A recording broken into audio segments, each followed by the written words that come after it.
मेरा नाम शबाना है। यह किस्सा मेरी वालदा की बदनसीबी के उस दिन से शुरू हुआ है जब शादी के 6 माह बाद हर रात उनके शोहर यानी मेरे वालिद देर से घर आते और उनके बालों में गुलाब के फूलों की चंद मुरझाई हुई पत्तियां चिपकी होती। पहले तो कुछ दिन वालदा चुप रही, मगर जब वालदा ने देखा कि जब भी उनके शोहर घर आते हैं तो उनके बालों में गुलाब के फूलों की पत्तियां मौजूद होती हैं, तो उन्हें शक होने लगा। एक रात वालिद घर आए तो वालदा उनके पास जा बैठी और उन मुरझाई हुई पत्तियों को अपनी उंगलियों से जुदा करके कहा, क्या पूछ सकती हूँ ये कहाँ से आई? क्या आप किसी फूलों भरे बिस्तर पर लेट कर आए हैं? वालिद साहब को बीवी का ये सवाल बुरा लगा और उन्होंने धक्का देकर उन्हें परे कर दिया और खुद बिस्तर पर करवट बदलकर सो गए। वालदा रात भर रोती रही। सुबह उनकी आंखें सूजी हुई थी। वालिद ने कलाम ना किया, तैयार होकर दफ्तर चले गए। वो समझी वक्ती नाराजगी है, बात कोई ऐसी ना थी कि वो हमेशा के लिए बीवी को छोड़ देते। ताहम अम्मी बहुत दुखी थी। जब उनका देवर कमरे में अपने भाई के बारे में पूछने आया, अम्मी की सुर्ख आंखों को देखा तो पूछा, भाभी क्या आप सारी रात रोती रही हैं? अम्मी को जैसे किसी हमदर्द की जरूरत थी। देवर को छोटा भाई समझकर तमाम बात बता दी। उसने कहा, रोइए नहीं भाभी, मैं भाई के इस मामले की खोज लगाकर आपको आगाह करूंगा कि भाई कहाँ जाते हैं और किस्सा क्या है। देवर ने भाभी से वादा किया और पूरा किया और अपने भाई का किसी तौर पीछा करके मालूम कर लिया कि वो कहाँ जाते हैं। मामला ये था कि मेरे वालिद उस बाजारे हुस्न की एक औरत के इश्क में गिरफ्तार थे जो बहुत खूबसूरत थी। वालिद अमीर आदमी थे और अम्मी जान गरीब घर से थी, लेकिन मेरी दादी को पसंद थी और वो उनके कजन की बेटी थी। दादी ने तभी अब्बू की ना चलने दी और उस बाजारी औरत को बहू बनाने पर राजी ना हुई। दादी जिद करके अम्मी को बहू बनाकर ले आई। अब दादी तो खुश थी कि मनपसंद लड़के को बहू बना लाई हैं, लेकिन वालिद खुश ना थे। वो किसी तौर अम्मी से जान छुड़वाने का बहाना तलाश कर रहे थे। देवर जी ने जब अम्मी को रिपोर्ट दी और उस औरत का नाम बता दिया तो वालदा ने शोहर से बात की, आप किसी बाजारी औरत नीलम के इश्क में गिरफ्तार हैं। अगर ऐसा है तो आपको मुझसे शादी नहीं करनी चाहिए थी। आपने मुझे धोखा दिया है। अब मैं उम्मीद से हूँ और उम्मीद करती हूँ कि आप अपने कदमों को इस गंद खाने की तरफ जाने से रोक लेंगे। शरीफजादी और उस बाजार की औरत में कोई मुकाबला नहीं। बस अब मैं ही आपके प्यार की हकदार हूँ। वालिद खामोशी से सुनते रहे। अम्मी ने बात खत्म की तो उन्होंने कहा, मैं कब तुमसे शादी करना चाहता था। अम्मा ने तो तुमसे मेरी शादी जबरदस्ती की है। मैंने भी अम्मा को कह दिया था कि अगर तुम मुझे मेरी बुराइयों के साथ कबूल कर लोगी तो रखूंगा, वरना निकाल दूंगा। तो अम्मी बोली, आप उस गलत जगह जाना छोड़ दें। बाकी आपकी सब अच्छाइयां बुराइयां मुझे कबूल हैं। मैं तुम्हें छोड़ सकता हूँ मगर उस जगह जाना नहीं छोड़ सकता। लेकिन मुझे ये बताओ कि तुम उस जगह और उस औरत के बारे में कैसे जानती हो? उस बाजार की मालूमात तफसील के साथ तुम जैसी शरीफजादी को कैसे हासिल हुई? उनकी ये बात सुनकर वालदा खामोश हो गई।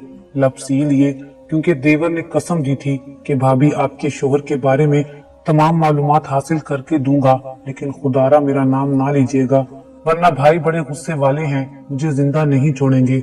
देवर ने अम्मी से सच कहा था।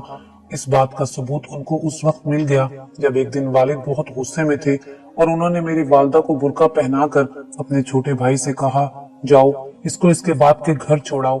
अम्मी के साथ साथ उनकी सास और देवर सभी ये समझे कि हफीज इस वक्त गुस्से में है, चंद रोज बाद गुस्सा ठंडा हो जाएगा तो हम जाकर इफ्फत को ले आएंगे। लेकिन ऐसा ना था। वालिद तो अम्मी से जान छुड़वाने का बहाना ढूंढ रहे थे। वो अम्मी को लेने ना गए। घर वालों को भी मना कर दिया कि हरगिज मत लाना वरना खड़े खड़े निकाल दूंगा। बुढ़ापे में बेचारे नाना अब्बू पर तो जैसे कयामत टूट पड़ी। जब बेटी को इस हाल में रोते हुए देखा तो वो दामाद के पास गए और सबब दरियाफ्त किया तो उन्होंने ससुर को ये कहकर धुतकार दिया कि तुम्हारी बेटी का उस बाजार से क्या ताल्लुक है जो वहाँ के बारे में इतनी मालूमात रखती है, यहाँ तक कि वहाँ की औरतों के नाम तक जानती है। ऐसी औरत को मैं हरगिज नहीं रख सकता जिसे बाजारे हुस्न के बारे में सब पता हो कि वहाँ किस किस नाम की लड़कियां रहती हैं। उनकी बात सुनकर बेचारे नाना हक्का बक्का मुंह तकते रह गए और चुप करके घर आ गए। कुछ दिन बाद वालिद ने अम्मी को तलाक भेज दी और कहा कि अब वो भूले से भी मेरे घर कदम ना रखे वरना वो मुझे जानती नहीं, मैं बहुत बुरी तरह पेश आऊंगा। अम्मी ने फिर भी देवर का नाम ना लिया क्योंकि वो बेचारा एफएससी का तालिब इल्म था और मेरे वालिद के टुकड़ों पर पल रहा था। उसका मुस्तकबिल तबाह हो जाता। उसने भी ना बताया कि मैंने ही भाभी को आपके करतूतों के बारे में मालूमात फराहम की थी, क्योंकि मेरी वालदा उन दिनों हामला थी और बहुत से अजीजों ने ये भी कहा कि जब तक औरत हामला हो तलाक नहीं होती। तुम किसी आलिम से मसला पूछकर अपने शौहर के घर जा सकती हो और सब्र के साथ उसके साथ जिंदगी गुजार लो। एक ना एक दिन वो ठीक हो ही जाएगा। मगर अम्मी ने किसी की ना सुनी और कहा कि तलाक हो गई है और फिर सब्र के साथ अपने वालिद के घर रहने लगी। मेरा जन्म नाना के घर हुआ। बाप ने ना मेरी शक्ल देखी और ना मैंने उनकी। बाद में जब दादी वफात पा गई, उनकी वफात के बाद वालिद ने अपने मन की मुराद पूरी की और अपनी मनचाही औरत से शादी कर ली। 2 साल मैं और अम्मी नाना के घर रहे। उसके बाद उन्होंने एक शरीफ इंसान से वालदा की दूसरी शादी करा दी। मेरे सुतीले वालिद गरीब जरूर थे, लेकिन बहुत अच्छे अखलाक के मालिक थे, दीनदार थे और हुकूकुल इबाद को जानते थे। उन्होंने हम माँ बेटी को दिल से कबूल किया और मेरी परवरिश एक हकीकी बात की तरह की। कभी मुझे ये एहसास न होने दिया कि मैं उनकी औलाद नहीं हूँ। वो मुझे आला तालीम दिलवाना चाहते थे, मगर गुर्बत आड़े आ गई और मैं सिर्फ प्राइमरी तक तालीम हासिल कर सकी। वक्त गुजरता गया और मैं जवान हो गई। अभी 16 बरस की थी कि उन्होंने मेरी शादी अपने भांजे से कर दी और 1 साल बाद उनका इंतकाल हो गया। मेरी सास अपनी भाभी यानी मेरी वालदा से जलती थी। वो बिल्कुल अपने भाई से मुख्तलिफ औरत थी। वालिद के इंतकाल से पहले तो सही रही, मगर उनकी वफात के बाद तो उन्होंने अपने रंग ही बदल लिए।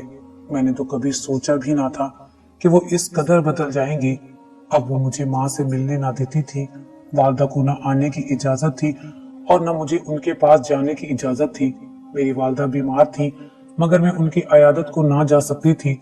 मैंने अपने शोहर अपनी सास की बहुत मिन्नत समाजत की, मगर मेरी एक ना चली। मेरे शोहर भी सिर्फ अपनी माँ की मानते थे। मैं माँ से मिलने के लिए बहुत रोई थी। माँ बहुत बीमार थी। फिर एक दिन मेरे शोहर ने मुझे इजाजत दी कि मैं जाऊं, माँ से मिलकर आऊं। मैं बहुत खुश हुई, मगर साथ ये भी कहा कि अब वो इस दुनिया में नहीं रही, वो इंतकाल कर गई हैं। ये सुनना था कि मेरे पैरों तले से जमीन निकल गई। मेरी सारी खुशी खाक में मिल गई। मैं बहुत रोई। मेरी माँ मुझे छोड़कर चली गई थी। अब मेरा इस दुनिया में शौहर के सिवा कोई ना था और वो बेशक बहुत अच्छे इंसान थे, लेकिन अपनी माँ से डरते थे। उनकी हर बात लाजमी मानते थे। मेरी एक नंद थी, वो गलत चाल चलन रखती थी। सारा दिन आस पड़ोस में फिरती और जब मेरे शौहर और ससुर घर पर ना होते, नंद पड़ोसी लड़के को बैठक में बुलाकर बातें करती। मर्द शाम को आते, उनको कुछ खबर ना होती घर में क्या होता है।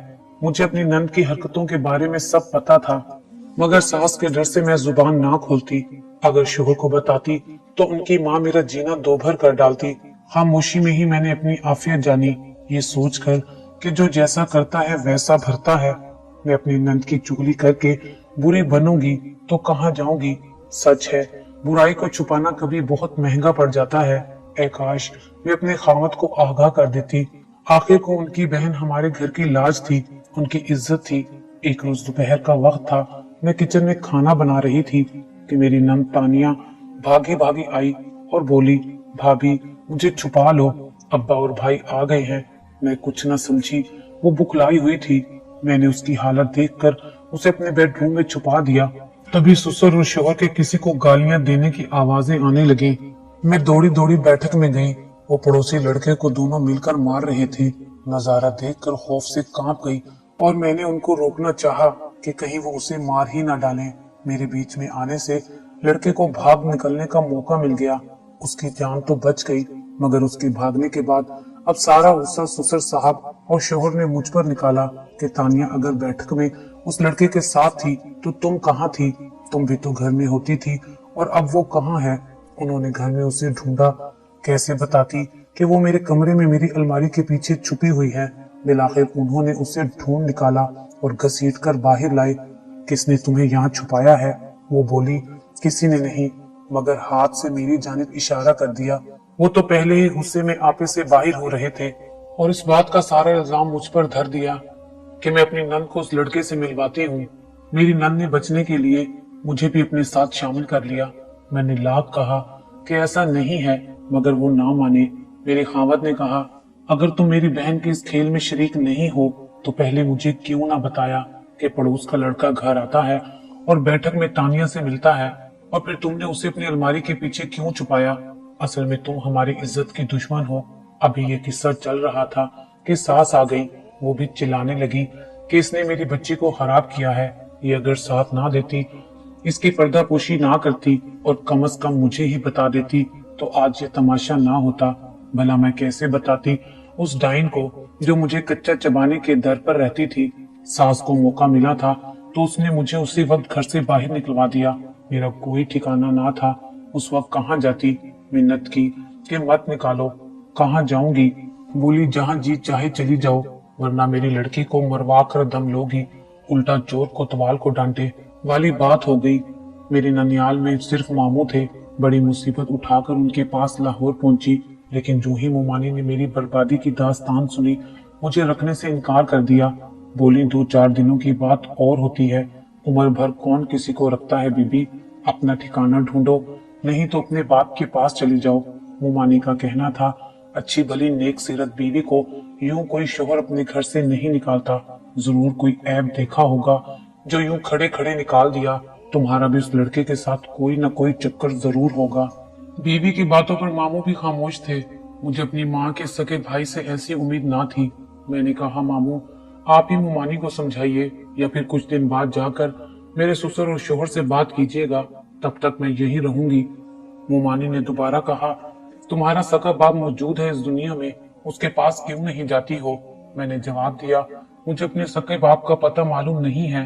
मामू बोले आओ मैं तुम्हें उसके पास छोड़ आता हूँ। जब उसे अपने हालात बताओगी तो कोई अच्छी तदबीर निकल आएगी। मामू मुझे मेरे हकीकी वालिद के दरवाजे पर छोड़कर चले गए, जैसे बस जान छुड़वाना चाहते हों। इस दुनिया में पहली बार कदम बाहर निकाला था। अब पता चला कि दुनिया कैसी बुरी जगह है। तब सोचा था कि बाप तो फिर बाप होता है, ख्वाह कितना ही सख्त दिल क्यों न हो। मुझे देखकर गले लगा लेंगे, मेरी आपबीती पर उनका दिल मोम हो जाएगा और वो पिछली सब बातें भूलकर मुझे सीने से लगा लेंगे। आखिर को मैं उनका खून हूँ, उनकी औलाद हूँ। ये गुमान भी ख्वाबो ख्याल निकला। जैसे ही घर में दाखिल हुई तो सामने सुतेली माँ बैठी थी। पूछा लड़की कौन हो तुम, यहाँ क्यों आई हो? मैंने बताया कि मैं शबाना हूँ और हफीज की बेटी हूँ। मेरी माँ का नाम इफ़्फ़त था, जो उनकी पहली बीवी थी। उन्होंने उनको तलाक दी और मैंने नाना के घर जन्म लिया। तभी वालिद से कभी ना मिल सकी।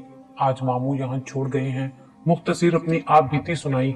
वो बोली क्या जायदाद से हिस्सा चाहिए जो इतनी मुद्दत बाद तुमको बाप की याद आ गई है। इतने में वालिद अपने कमरे से निकले। पूछा कौन है? मैंने कहा आपकी बेटी हूँ। बोले कौन बेटी? मेरी तो कोई बेटी नहीं है। जब मैंने अपना और अपनी वालदा का नाम बताया तो जवाब मिला मैं किसी को नहीं जानता। मैं ये सुनकर बुत बन गई। मेरी आंखों से आंसू रवा थे, मगर उन आंसुओं को साफ करने वाला कोई अपना नहीं था। वाकई वो मुझे कब जानते थे? उन्होंने मेरे जन्मदिन से अब तक मुझे देखा कब था? आपने मुझे किस जुर्म की सजा दी है? बाबा आपने तो मेरी सूरत भी नहीं देखी आज तक। वो बोले जब तुम्हारी माँ ने ही मुझे तुम्हारी सूरत ना दिखाई फिर कैसे देखता? पता नहीं तुम मेरी बेटी हो भी या नहीं। ये अल्फाज पिघला हुआ शीशा बनकर मेरे कानों में गिरे। बेबस होकर कहा मेरे शोहर ने घर से निकाल दिया है और मामू ने भी नहीं रखा। अब किधर जाऊं? सुतेली माँ ने आंसुओं को देखते हुए मुझ पर तरस खाकर कहा ठीक है आज यहाँ रह लो, कल तुम्हारे रहने का बंदोबस्त कर दूंगी। वो रात मैंने एक अजनबी की तरह उस घर में गुजारी जिसके बारे में गुमान था ये मेरे बाप का घर है। सुबह वालिद मेरे उठने से पहले चले गए। थोड़ी देर बाद एक बूढ़ी औरत सुतेली माँ के पास आ गई। माँ से कहा किधर है वो लड़की जिसे तुम रखने पर राजी नहीं हो? बुलाओ उसे। मैं हकीकी बाप की बेरुखी और अजनबियत देख चुकी थी। जब सुतेली माँ ने कहा कि उनके साथ चली जाओ, ये तुम्हें अपने पास रखेंगी, ये तुम्हारा ख्याल करेंगी और तुम इस बूढ़ी की खिदमत करना। मैं और तुम्हारे अब्बा तुम्हारी खबरगिरी करते रहेंगे। बाप की बेहिसी से मेरा हकीकी रिश्ते और मोहब्बत से ईमान उठ गया था। उस बूढ़ी औरत ने मुझे दिल से लगाया और प्यार किया। मैं रोती हुई उसके हमरा उसके घर आ गई। उसने मुझे कहा कि तुम इफ़्फ़त की बेटी हो ना? मैं जानती हूँ मेरी बेटी की खातिर ही तेरे बाप ने उसे तलाक दी थी और मेरी बेटी को भी मुझसे छीन लिया है। तुम मेरे पास रहोगी तो माँ जैसा प्यार दूंगी। उस औरत की जुबानी अपनी माँ का जिक्र सुनकर मुझे कुछ उम्मीद बंधी। मैं उसे नानी ही समझी। नानी एक शानदार कोठी में रहती थी। उसके साथ 2 लड़कियां और भी थी जो उसकी बेटियां ना थी। मेरी तरह बेकस लावारिस भटकी हुई लड़कियां थीं जिनको उसने पनाह दी थी।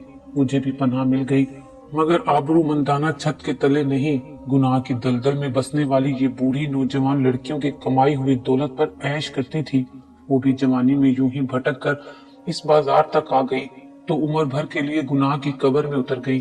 अब इफ्फत व अस्मत का कोई तस्वुर उसके पास बाकी ना रहा था। अच्छाई और बुराई की इक्तदार मिट चुकी थी। मैं इस सियाह रूह को नानी कहती और क्या करती। जब अपने ही बुरे वक्त में मुंह फेर लेते हैं तो बुरे भी अपने लगने लगते हैं। आज इस बात को 5 साल गुजर गए हैं। आज तक न मेरे शोहर ने मेरी कोई खबर ली और ना ही मेरे बाप ने कभी आकर मेरा हाल पूछा। आज अगर मैं इस बाजार की जीनत बनी तो किस वजह से और कहां से आई हूं मैं, और मुझ जैसी लड़कियां यहाँ कहां से आती हैं। क्या यहाँ आने वालों ने कभी सोचा। मुझे गिला इस बुढ़िया या इस जैसी पनाह देने वाली औरतों से नहीं है, गिला उन लोगों से है जिनके दम कदम से ये बाजार आबाद होते हैं। मुझे गिला है तो इस पाकीज़ा मुआशरे से है जो लड़कियों को लावारिस और बेसहारा करते हैं और बेसहारा औरतों को पनाह देना अयूब समझते हैं। आखिर में मैं आप सबके आगे हाथ जोड़कर रो रो के इतना कहूंगी, खुदा के लिए अपनी बेटी, बहन, बहू या बीवी के साथ ऐसा मत कीजिए, वरना खुदा की पकड़ बहुत सख्त है। कल कयामत के दिन आपको हिसाब लाजमी देना होगा।